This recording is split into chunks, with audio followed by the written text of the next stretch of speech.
Have you ever wondered what it would be like to have so much money you couldn't even spend it all in a lifetime? What would you do if you were part of one of the wealthiest families on Earth? In today's video, where we'll be looking at how the legendary Rothschild family spends their vast fortune. With a net worth estimated at over $350 billion, the Rothschilds are considered one of the wealthiest families in history. But what exactly do they spend all those billions on? Well, that's what we'll find out today. Let's get started.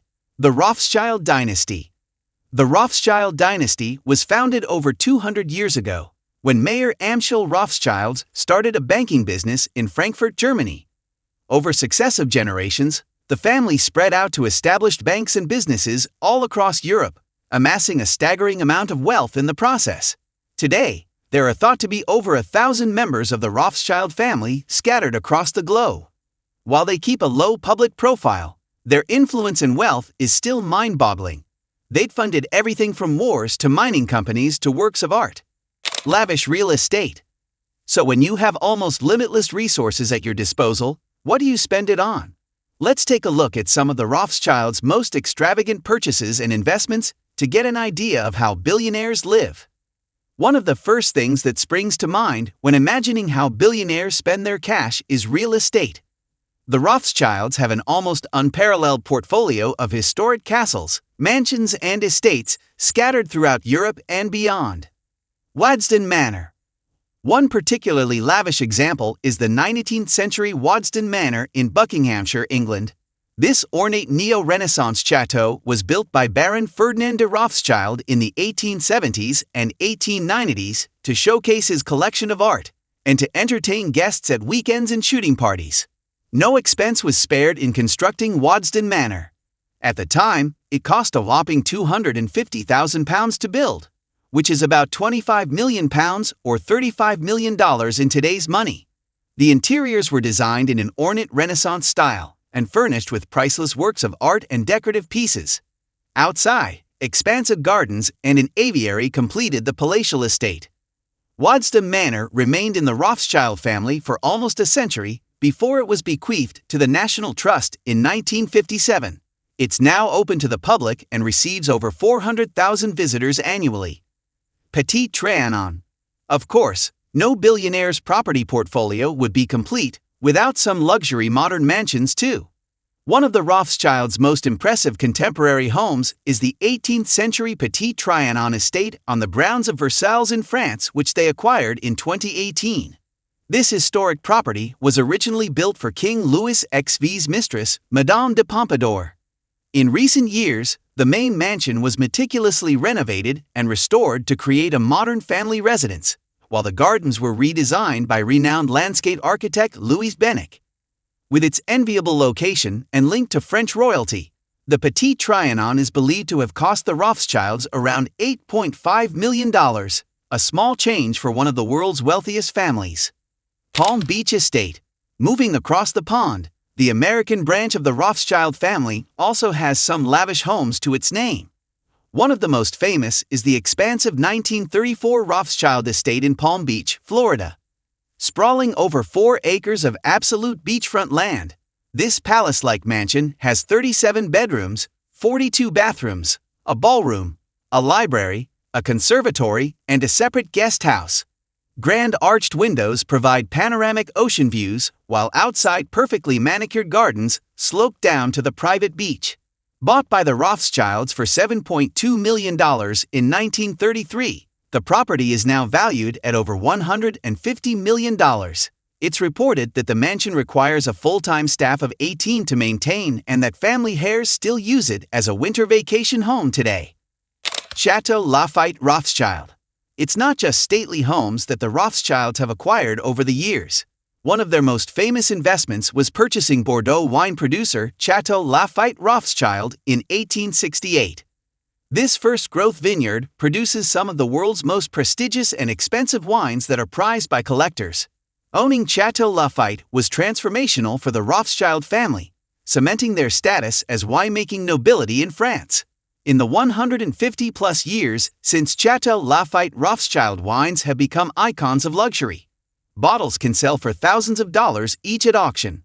The wine business has proven to be a very lucrative investment for the Rothschilds. Their company Baron Philippe de Rothschild S.A. owns renowned labels across Bordeaux, France, Chile and Australia, including Chateau and Chateau de Loretz. Annual wine sales bring in millions in revenue each year, but more importantly, it solidifies the Rothschild reputation for producing wines that are the pinnacle of quality and refinement. Luxury toys. Of course, we can't talk about how billionaires spend their money without mentioning extravagant toys like super yachts and private jets, and the Rothschild family has some of the finest floating palaces and planes money can buy.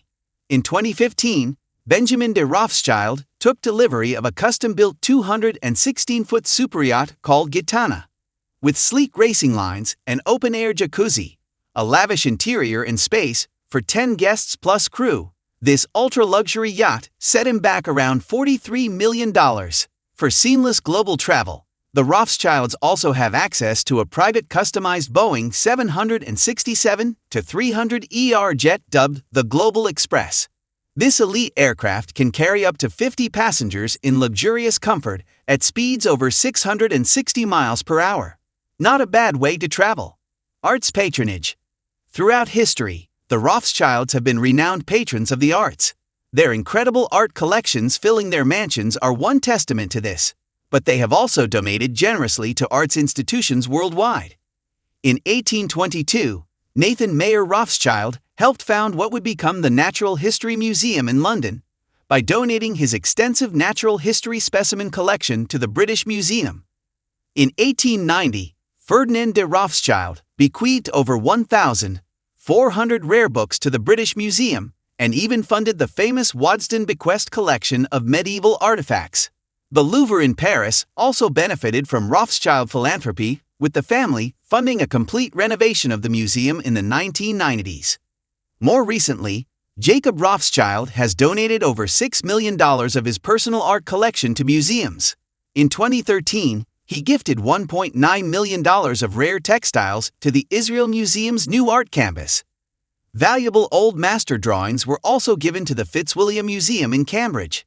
By sharing parts of their private art collections, the Rothschilds have enabled public access to priceless cultural treasures. This passion for art patronage has continued across many generations of the family. Banking empire. Of course, the Rothschild fortune originated from banking, and finance has remained central to their wealth ever since. The family established banks across Europe in cities like London, Paris, Frankfurt, Naples, and Vienna back in the 18th and 19th centuries. Though the family's banking businesses have changed hands over time, the Rothschilds still wield incredible influence in the banking world today. Jacob Rothschild is currently chairman of RIT Capital Partners, an investment trust that manages over $3 billion in assets. The Rothschilds' reputation as bankers and investors remains rock solid. David de Rothschild left the family banking business to focus on environmentalism. But other members like Baron Benjamin de Rothschild continue the family legacy in finance, running the Edmond de Rothschild Group's global network of private banks and investment funds. Mining investments. Beyond banking, the Rothschilds became major investors in mining during the 19th century at the height of the Industrial Revolution. Their funding helped drive the massive expansion of mining activities around the world. Mayer Rothschild founded the company Société Le Nickel in 1880 specifically to invest in nickel mines in New Caledonia. This provided vital nickel ore for the fast-growing metalworking industries. The family also profited from mining and smelting copper, gold, coal, and lead.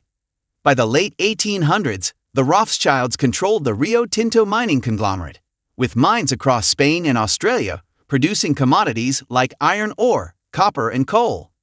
Mining remained an important investment sector for the Rothschilds throughout the 20th century too. In 1989, Sir Evelyn de Rothschild invested $200 million to rescue a nickel mining company in Papua New Guinea.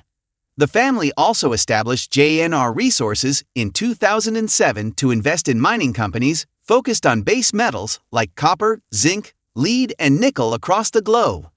Outro. So while we can only speculate about the true extent of their mansions, super yachts, and fortune as a whole, it's clear the Rothschild dynasty has a seemingly endless amount of wealth. They are undoubtedly one of a kind. A family that lives and spends like royalty, generation after generation. Well, we hope you enjoyed today's glimpse into the Rothschild family's unbelievable wealth and how they choose to spend it. Let us know if you want to see more videos uncovering the secret lives of billionaires. Don't forget to like, share, and subscribe for more content like this. See you next time.